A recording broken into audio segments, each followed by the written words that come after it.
A lot of factors caused Bacon's rebellion. The tobacco prices were low and the taxes were high. There was bad weather and competitive trade from Maryland.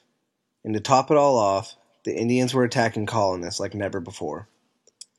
People began to get upset and blame Governor William Berkeley. Berkeley, who was a wealthy aristocrat and who was granted power by the King of England, was failing to do his job in the eyes of the colonists. The colonists believed that Berkeley was not doing enough to protect them from the Indians, and instead elected Nathaniel Bacon as their leader. Nathaniel, who was a wealthy planter, was actually the cousin of failing leader William Berkeley by marriage.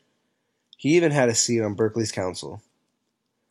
Bacon, who was a troublesome man, was sent to Virginia to get a grip of himself and to mature into someone with better qualities. The rebellion began when the troubles of the colonists grew too much and they found a scapegoat to vent their stress about local Indians to. The rebellion took start in 1675 when the Doed Indians raided the plantation of Thomas Matthews over some unpaid resources that Matthews had obtained from the Indians. In retaliation, the colonists attacked, but they attacked the wrong Indians. This led to a huge amount of Indian raids to uprise. Governor Berkeley tried to maintain peace with both parties, but it failed. He continued to try to persuade the colonists to stay calm and not to cause problems with the Indians. Bacon rebelled against that and went on to seize some friendly Appomattox Indians for allegedly stealing corn. He was later lectured by Berkeley, and many Virginians were left wondering who had taken the correct action over the Indians. That event only led Bacon to rebel even harder. Many farmers gathered around in a formation of a new raiding party, where Bacon was elected leader. They went on south to attack the Susquehannock Indians, killing most of the village. When they returned, news had spread that Berkeley called for a new election to the burgesses, an idea to handle the Indian problem appropriately and in an effective manner. Bacon continued to fight against the Indians with his volunteered men. He was also chosen to take a seat in the assembly and got votes because of the support he got from the men who were also against the Indians. Though he was captured and made to apologize and accept his mistakes, Berkeley later pardoned him. Ironically, being pardoned wasn't enough for Bacon. He demanded not only to be the leader of the volunteered forces, but to be the leader of all forces against the Indians.